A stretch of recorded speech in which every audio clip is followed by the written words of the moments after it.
नमस्कार दोस्तों, स्वागत है हमारे चैनल ए एजुकेशन हब में। दोस्तों, आज का जो विषय है हिंदी में हम जो टॉपिक आज आपको पढ़ाने वाले हैं, जो टॉपिक हम कवर करने वाले हैं, उसका नाम है अलंकार। अलंकार दोस्तों 11th हो गया, 12th हो गया, हाई स्कूल हो गया, 9th हो गया, इसमें भी अलंकार जो हिंदी व्याकरण है इसमें अलंकार आता है। और तैयारी लेवल पे भी हम आपको इतना अच्छे से समझा देंगे ताकि आप अलंकार आपको दोबारा ना पढ़ना पड़े। तो दोस्तों अब चलते हैं अलंकार। अलंकार किसे कहते हैं यह जानने से पहले हम देखेंगे कि अलंकार शब्द, जैसे देखिए अलंकार शब्द का जो शाब्दिक अर्थ होता है वह होता है आभूषण। देखिए दो शब्दों से मिलकर अलंकार बना है। अलन धन कार। अलन का मतलब होता है आभूषण, कार का मतलब होता है सुसज्जित करने वाला।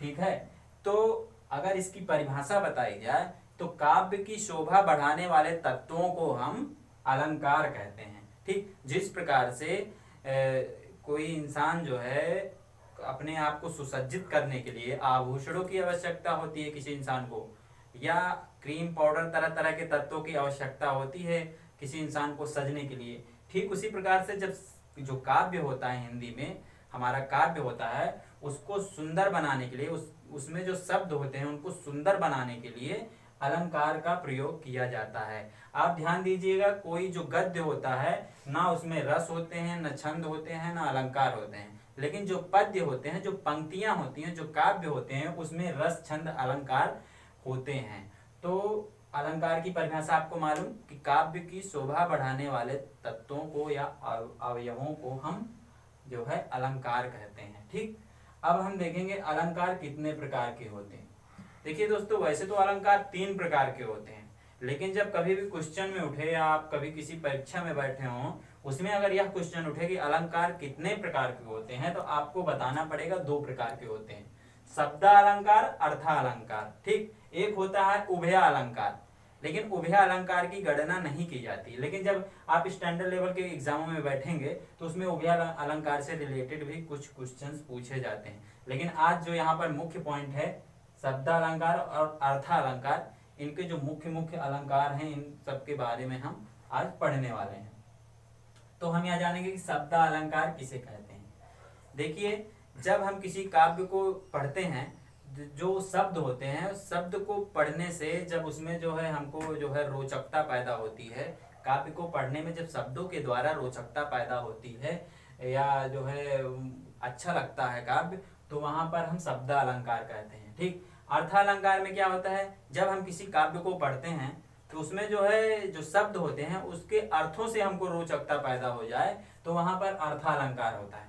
कभी कभी देखिए शब्दालंकार में क्या होता है कि जैसे हम एक एग्जाम्पल्स के थ्रू बताता हूँ, एक सिंपल एग्जाम्पल लेता हूँ कि जैसे हम कभी किसी कोई गाना सुने या किसी म्यूजिक को सुनते हैं तो वो हमको अच्छा लगता है लेकिन समझ में नहीं आता, रोचकता तो पैदा होती है लेकिन जो है वो हमको समझ में नहीं आता, म्यूजिक हमको बहुत अच्छा लगता है। ठीक वही होता है शब्दालंकार में, हमको अर्थ भले ही इसका समझ में ना आए लेकिन जो इसके शब्द होते हैं वो इतने मतलब अच्छे होते हैं कि उसमें जो है रोचकता बार बार उसको सुनने का मन हमारा करता है। अर्थालंकार में क्या होता है, हमको जैसे कोई गाना सुने वो समझ में भले ना आए, मतलब समझ में अगर जैसे सुनने में बोरिंग लगेगा, लेकिन जब समझ में आता है तो जब हम उसके अर्थ को समझते हैं तो वो गाना हमको ज्यादा अच्छा लगने लगता है अर्थ को। बाकी उसके म्यूजिक और गाने में जैसे लगता है कोई अच्छा नहीं लगता, लेकिन जब हम उसके अर्थ को समझने की कोशिश करते हैं तो अच्छा लगता है। मतलब अर्थों के कारण जो है काव्य में जो चमत्कार होता है अर्थों के कारण, तो उसको हम अर्थालंकार कहेंगे। और शब्द के कारण जब काव्य में चमत्कार होता है तो वहां पर शब्दालंकार होता है। ठीक, आप समझ गए होंगे। अब हम देखिए शब्दालंकार 3 प्रकार के होते हैं, अनुप्रास अलंकार, यमक अलंकार और श्लेष अलंकार। तो यहाँ पर हम अनुप्रास एक एक करके पढ़ेंगे। दोस्तों पहले यहाँ हम समझते चलेंगे, अगर हम एक बार इसको अपने दिमाग में समझ लिए, बैठा लिए, तो हमें नहीं लगता कि आप इसको भूलेंगे। आप एकदम दिमाग में बैठा लीजिए तो आसानी से आप इसको कभी भी इससे रिलेटेड क्वेश्चन उठता है तो आप बता सकते हैं। अनुप्रास अलंकार, अनु माने होता है लगातार, प्रास माने होता है वर्ड, लगातार। तो इसका जो परिभाषा है, जब किसी काव्य में जो है जो वर्ण होते हैं उसकी आवृत्ति बार बार होती है तो वहां पर अनुप्रास अलंकार। देखिए आपको जो है इसी से लगेगा, ये शब्द से ही लगेगा, अनुप्रास से ही लगेगा कि जब किसी वर्ड की आवृत्ति बार बार होती है तो वहां पर अनुप्रास अलंकार होता है। वर्ड के बारे में जानते हैं, अगर ना जानते हो तो हमारा पिछला वीडियो देखिए। वर्ड स्वतंत्र अवस्था में होते हैं, ठीक, और जो शब्द होते हैं वह वर्डों से मिलकर बने होते हैं। तो यहाँ पर हम वर्ड की बात कर रहे हैं, ध्यान दीजिएगा। जब वर्ड की आवृत्ति बार बार हो तो वहां पर अनुप्रास अलंकार होगा। जैसे एग्जाम्पल्स लेते हैं, जैसे रघुपति राघव राजा राम, इसमें जो रा नामक वर्ड है, रा वर्ड है, इसकी आवृत्ति आप देख रहे हैं। रघुपति में भी रा, राघव राजा राम, यहाँ पर रा का जो उच्चारण हो रहा है वह लगातार हो रहा है, बार बार हो रहा है, तो यहाँ पर अनुप्रास अलंकार होगा। ठीक, जैसे एक एग्जाम्पल और लेता हूं, चारु चंद्र की चंचल किरणें खेल रही हैं जल थल में। तो यहाँ पर चा देखे, चा जो वर्ण है उसकी आवृत्ति बार बार हो रही है, तो यहाँ पर अनुप्रास अलंकार होगा। तो आप अनुप्रास अलंकार समझ गए होंगे। अब आते हैं हम यमक अलंकार पे। यमक का अर्थ होता है दोस्तों दो या उससे अधिक, मतलब दो होता है, दो बार। यमक का अर्थ होता है दो बार या उससे अधिक। तो हम देखेंगे इसमें वर्ड था, इसमें थोड़ा सा जो है बदल गया।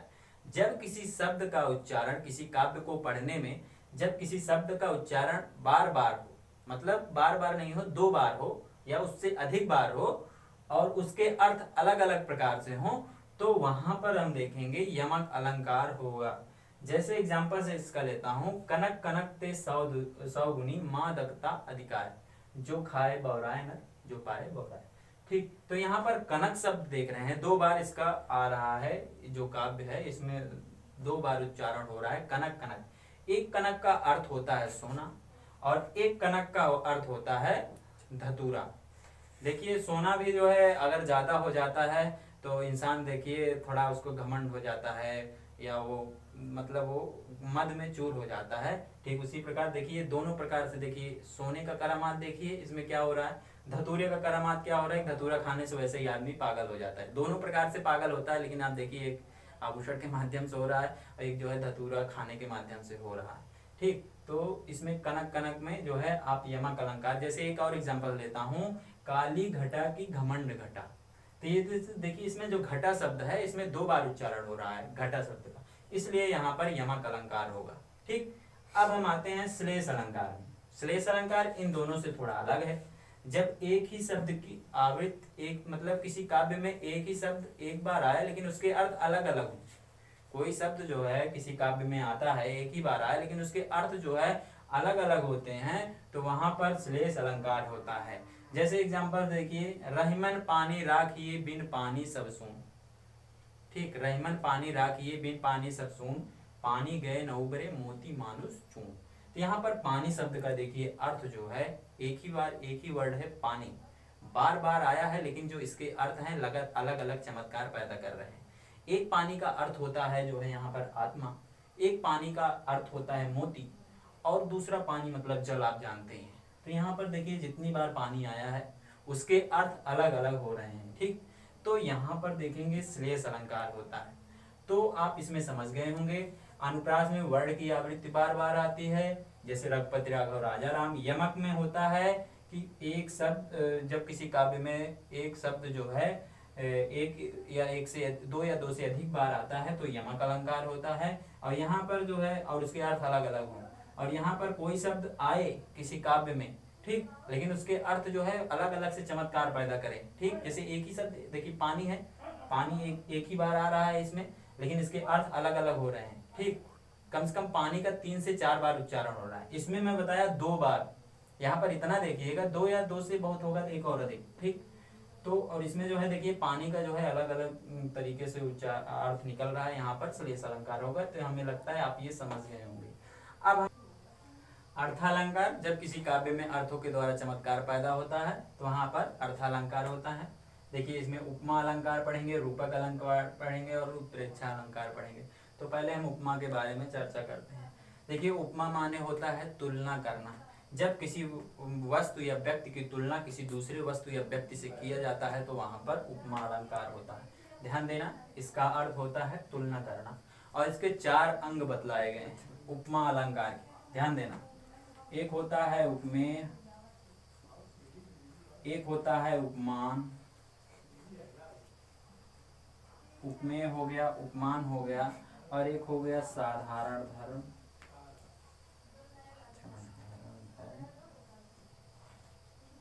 और एक हो गया जो है वाचक शब्द, वाचक शब्द। ठीक है, अब हम इसमें जो है उपमा में ये तीनों चारों को समझते हैं। जैसे देखिए एक एग्जांपल्स आपको देता हूं।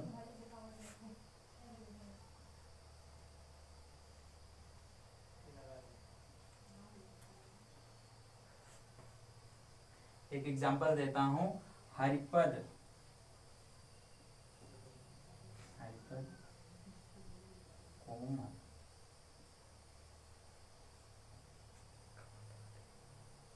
कमल से, कमल से।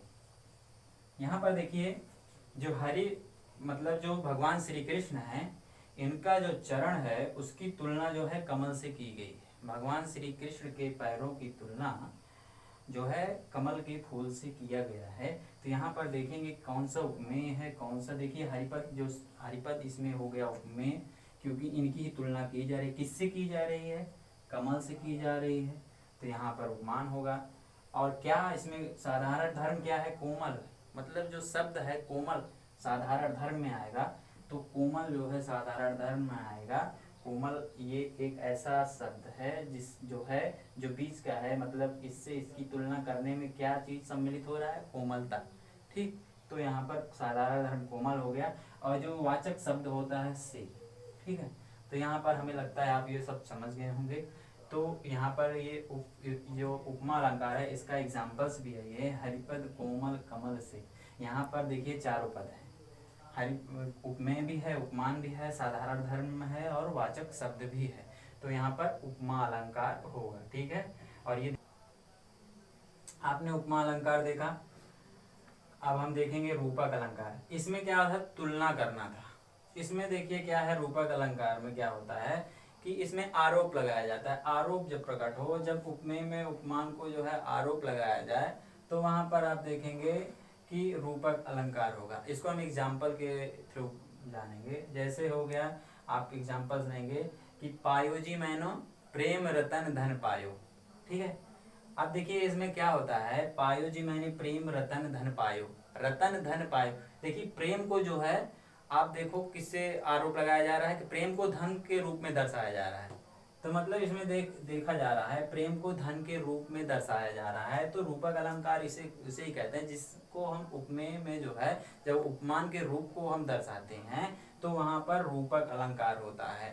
जैसे चरण कमल बंधव हरिराई, इसमें देखिए चरण को जो है भगवान श्री कृष्ण के चरण को जो है देखिए कमल के रूप में बताया जा रहा है। रूपक अलंकार आप शब्द से ही समझिए कि रूपक अलंकार जब हम उपमेय जो होता है, इसमें जब हम उपमान का आरोप लगाते हैं कि ये इसके समान है, समानता बतलाई जाती है एक प्रकार से कह दें, तो वहां पर रूपक अलंकार होता है। चरण कमल बंधव हरिराई, मतलब जो है भगवान श्री कृष्ण के चरण को जो है देखिए आप जो है किससे तुलना किया जा रहा है या आरोप लगाया जा रहा है कि कमल के समान। ठीक है, तो यहाँ पर रूपक अलंकार होगा।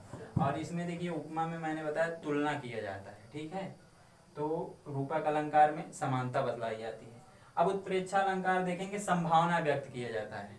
उत्प्रेक्षा अलंकार में उपमेय में उपमान की संभावना व्यक्त किया जा रहा है। जैसे मुख मानो चंद्रमा, मुख मानो चंद्रमा, तो यहाँ पर मुख मानो चंद्रमा में क्या होता है? मानो, मतलब यहाँ पर संभावना व्यक्त की जा रही है, मतलब भगवान जैसे जो मुख है वो जो है मानो जैसे देखने पे यही लगता है कि चंद्रमा के समान होता है।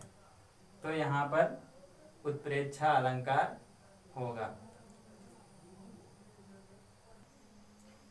उत्प्रेक्षा अलंकार मैंने बताया जब उपमेय में उपमान की संभावना व्यक्त की जाती है तो वहां पर उत्प्रेक्षा अलंकार होता है। जैसे मैंने आपको एग्जांपल बताया, मुख मानो तो चंद्रमा है, जहां पर मन हो गया, मानो हो गया, जानो हो गया या जन हो गया। जब उपमेय और उपमान के बीच में ये शब्द आ जाएं, आप ध्यान दीजिएगा, ये शब्द आ जाए, मन हो गया, मानो हो गया, जन हो गया, जानो हो गया, जब उपमेय और उपमान के बीच में ये शब्द आ जाते हैं तो आप समझ जाइएगा वहां पर उत्प्रेक्षा अलंकार होता है। एक बार फिर से समझेंगे, जहां उपमेय में जहां तुलना की जाती है जब उपमेय में उपमान की तुलना की जाती है तो वहाँ पर उपमा अलंकार होगा।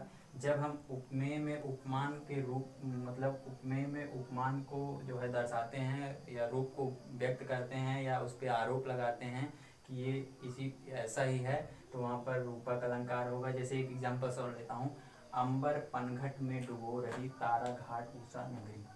आकाश रूपी पनघट में, ठीक है, उषा रूपी स्त्री तारा रूपी घड़े को डुबो रही है। रूपी यहाँ पर रूप शब्द का आया, जब इसका अर्थ आप देखेंगे आरोप लग रहा है डायरेक्ट। रूपी मतलब किसी को जो है आरोप लगाया जा रहा है कि अंबर रूपी पनघट में, ठीक है, आकाश रूपी पनघट में जो है उषा रूपी स्त्री तारा रूपी घड़े को डुबो रही है। तो मतलब तारा रूपी तारे को घड़े के रूप में बताया गया है। आकाश को आकाश रूपी पनघट, आकाश को देखिए पनघट के रूप में बता दिया गया है, ठीक है। उषा रूपी स्त्री को जो है उषा के रूप में दर्शा दिया गया है। तो यहाँ पर देखेंगे आप, अर्थ से ही आप समझ में आ जाएगा, यहाँ पर रूपक अलंकार होगा।